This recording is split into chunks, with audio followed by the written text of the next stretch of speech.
श्री गणेशाय नमः। श्री सरस्वती नमः। आज का हमारा विषय है नीच ग्रह का रत्न कभी मत पहनना। प्रिय दर्शकों, नियम बहुत सरल है और बहुत कड़ा भी है। मन का स्वभाव है, जो चीज़ नहीं मिलती वही चीज़ सबसे ज़्यादा प्रिय लगती है।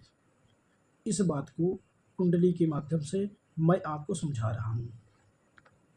जिस बच्चे को बचपन में प्रशंसा कम मिली हो अथवा ना मिली हो, वह बच्चा बड़ा होकर केवल प्रशंसा का भूखा ही बन जाता है। जो ग्रह नीच के होते हैं वह ग्रह अपनी ऊर्जा अंदर से घटा देते हैं। वहाँ एक रिक्तता जन्म ले लेती है और अहंकार इस रिक्तता को स्वीकार नहीं कर पाता और इसीलिए मन इस रिक्तता को भरने के लिए जीवन भर छटपटाता रहता है। उसे नकली ढंग से जीवन में भरने के लिए जीवन भर छटपटाता रहता है, ढकने के लिए जीवन भर छटपटाता रहता है।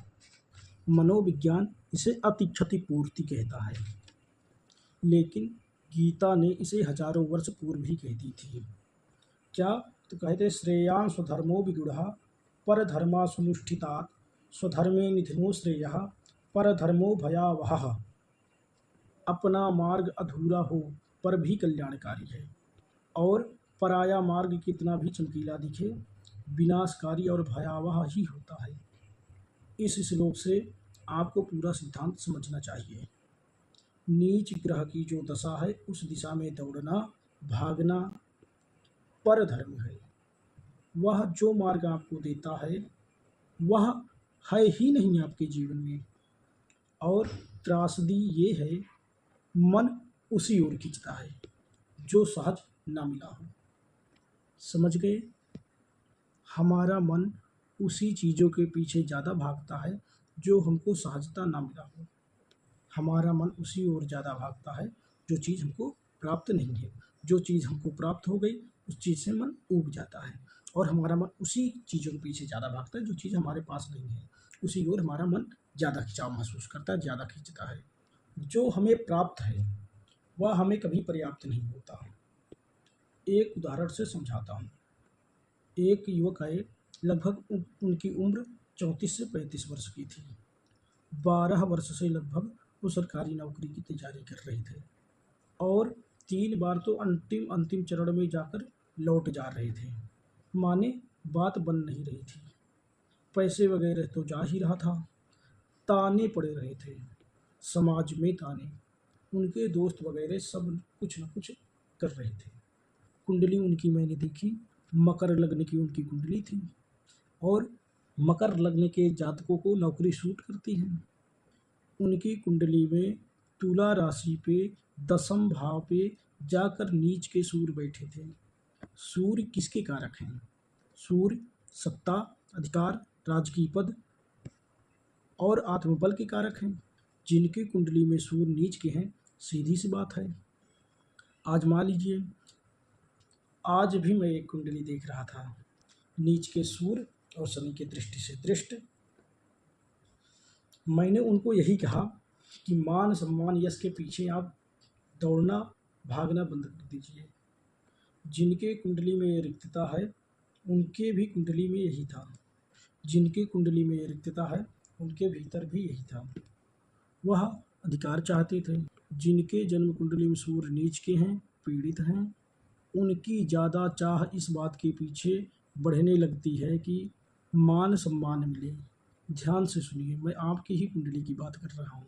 बल्कि ऐसे जातक एक उपेक्षित रह जाने के भय से, जो अभी हुआ भी नहीं है, उस बात को लेकर भयभीत रहते हैं। यानी कि जो चीज़ अभी हुआ भी नहीं है, इनके मन में इस बात को लेकर एक अज्ञात भय भी बना रहता है और उनका मन इसी कमी को ढकने के लिए आजीवन सत्ता और राजनीति की ओर ढकेलता है। ऐसे जातक राजनीति की तरफ भी कूदते हैं। सरकारी पद के पीछे अपनी जवानी बर्बाद कर देते हैं। हर सभा में आगे बैठने की व्याकुलता इनमें होती है और बदले में पाते क्या हैं? अपमान, उपयोग करके फेंक दिया जाना। उनकी कुंडली में सूर्य नीच के थे, लेकिन गुरु उच्च के थे। अभी वो नौकरी में हैं। मैंने उनसे कहा, देखिए आप प्रशासन वाला जो बड़ा पद चाहते हैं, जो सोच रहे हैं, सवाल ही नहीं उठता।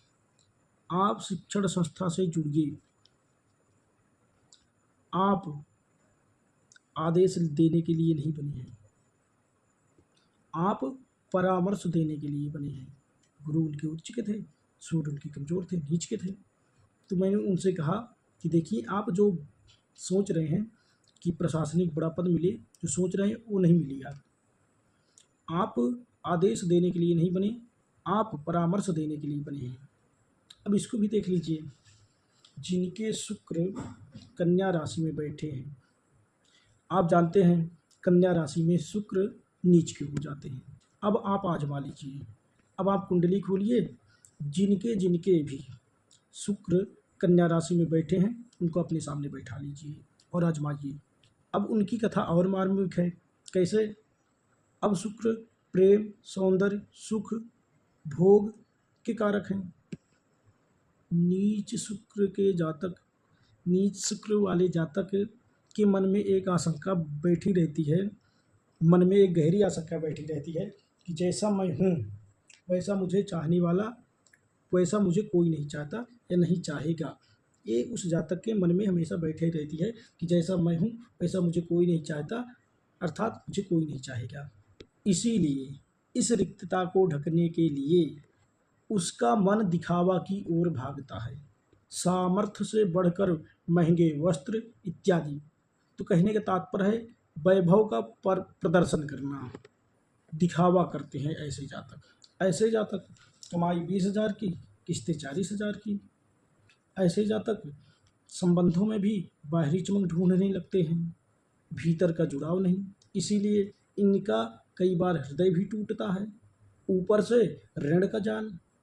अब सामान्य सी बात है, प्रेम मिल जाए यही भूख है।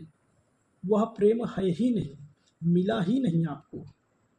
आप और भी ग्रहों में घटा कर देख लीजिए, मंगल को आजमाइए। अगर किसी कुंडली में मंगल नीच की हो तो ऐसा जातक अंदर से कोमल लेकिन बाहर से पराक्रम दिखाने के लिए अकारण उग्रता करता रहता है। मैंने कहा कि मंगल अगर जन्म कुंडली में नीच राशि पे बैठे हों तो ऐसा जातक अंदर से कोमल लेकिन बाहर उग्रता दिखाता रहता है, बाहर पराक्रम दिखाने के लिए अकारण ही उग्रता करता रहता है। अगर जन्म कुंडली में मंगल नीच राशि में बैठे हैं तो जातक उग्र नहीं, वरन उग्रता होने का प्रदर्शन करता रहता है। फलतः ऐसे जातक उलझ जाते हैं कोर्ट कचहरी के चक्करों में। अब आगे आप लोग जानते हैं बुध मीन राशि में नीच का होता है। अब मीन राशि का जो बुध है, ऐसा जातक उनकी समझ की कमी है, उसकी वो अपनी कमी छुपाने के लिए समाज में अपनी बिना पूछे ही ज्ञान बताते हैं और उपहास का पात्र बन जाते हैं। मकर के गुरु वाले, मकर राशि में गुरु नीच के होते हैं। मकर के गुरु वाले अंदर से अश्रद्धावान, अपने अंदर की अपनी अश्रद्धा को ढकने के लिए बाहर धार्मिकता का प्रदर्शन करते हैं। वृश्चिक के चंद्रमा, अब वृश्चिक राशि में चंद्रमा नीच का होता है, मेष की शनि। इन सब की छटपटाहट एक ही है, सिद्धांत एक ही है, जो प्राप्त है वह पर्याप्त नहीं है, जो प्राप्त है वह पर्याप्त है। हम इस सिद्धांत को मानते ही नहीं हैं। सिद्धांत यह है कि जो प्राप्त है वह पर्याप्त है, लेकिन हम इस सिद्धांत को मानते ही नहीं। आप आजमा कर देख लीजिए, इंसान सबसे ज़्यादा दिखावा वहीं करेगा जो चीज़ अंदर से उस चीज़ की रिक्तता हो, अर्थात जो चीज़ उस व्यक्ति के अंदर नहीं होगी उसी चीज़ का व्यक्ति सबसे ज़्यादा दिखावा करेगा। जो अंदर से खाली नहीं वह दिखावा क्यों ही करेगा। अगली बार किसी को किसी भी चीज़ की अति करते हुए देखिए तो समझ जाइए कि उसका कुंडली में कौन सा पॉइंट कमज़ोर है। ये बहुत अद्भुत सूत्र है। मानव मन को पढ़ने के लिए अब एक सिद्धांत नीच भंग का आप जानते हैं, वह एक अलग विषय है, पूरा को पूरा अलग विषय है। जब किसी ग्रह का नीच भंग हो जाए, नीच भंग होकर वक्री हो जाए, उसका प्रभाव अलग हो जाता है और पूरा सिद्धांत ही अलग हो जाता है। नीच भंग हो जाने से ये बात कुछ कम हो जाती है। अगर किसी कुंडली में जिस ग्रह को आप नीच देख रहे हैं उस ग्रह कि उस ग्रह का राशिपति जिस ग्रह को आप नीच का देख रहे हैं, उस ग्रह का राशि अर्थात जिस राशि पर नीच के ग्रह बैठे हैं, अगर उसका राशिपति जन्म कुंडली में नवमांश अथवा जन्मांग चक्र में अगर बली अवस्था में बैठा हुआ है, उस ग्रह के पास बल है, तो ये प्रभाव कुछ हद तक कम होगी, इसका कुछ परिणाम अलग हो जाता है। अब हम बात करते हैं उपाय की। तो पहला उपाय हमारा ये है कि स्वीकृति। जो चीज़ हमारे अंदर कम है या मेरा मार्ग नहीं है, मेरा धर्म नहीं है, जिस दिन आप मान लेंगे, आधा उपाय हो। अगर जन्म कुंडली में सूर्य नीच का हो गया, मान सम्मान के पीछे भागना और ऊपर से ये भी डर कहीं अपमान ना हो जाए, वहीं सबसे ज़्यादा होता रहेगा। मान लीजिए, होने दो, मैं लिखवा कर आया हूँ स्वीकृति। स्वीकृति हमारी हार नहीं है, दिशा का परिवर्तन है। दूसरा, नीच ग्रह का रत्न भूल कर भी धारण मत करिए। रत्न ग्रहों को बल देता है, नीच ग्रह को बल देना उस झूठी भूख को और बढ़ाना हो जाएगा, उस झूठी भूख को और भड़काना हो जाएगा। तीसरा उपाय, नीच ग्रह उस अतिथि की तरह है जहाँ वह ठहरा तो है, लेकिन वहाँ उसका कोई सम्मान नहीं है। वहाँ अतिथि को बल देने से कुछ नहीं होगा। उस घर के स्वामी को प्रसन्न करिए, उस घर के स्वामी को प्रसन्न करने से बात बन जाएगी।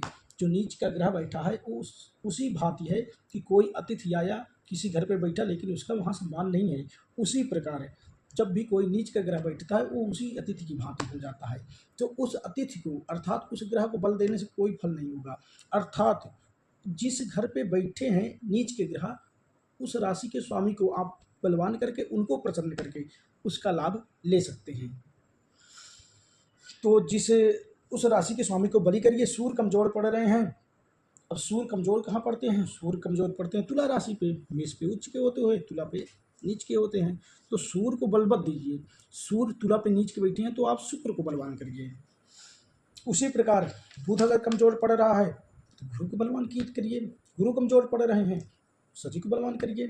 ग्रह स्वामी को बलवान करेंगे तो अगर ग्रह स्वामी को बलवान करेंगे तो अतिथि स्वयं ही सम्मान अतिथि को मिल जाएगा। चौथा उपाय, अपने जन्म कुंडली में सबसे बली ग्रह को पहचानिए। अपने जन्म कुंडली में सबसे बली ग्रह को पहचानिए, उसी दिशा में दौड़ लगाइए। वही आपका मुख्य ग्रह है, वही आपका स्वधर्म है। क्या वही धर्म है? वही आपका धर्म है, वही आपका स्वधर्म है। जो ग्रह आपके जन्म कुंडली में सबसे अधिक बलवान है, उसी ग्रह की ओर झुककर आप प्रयत्न करिए, आपको सफलता मिलेगी। जय श्री राधे। कोशिश करता हूँ ये विषय आपको समझ आया होगा। जय श्री राधे।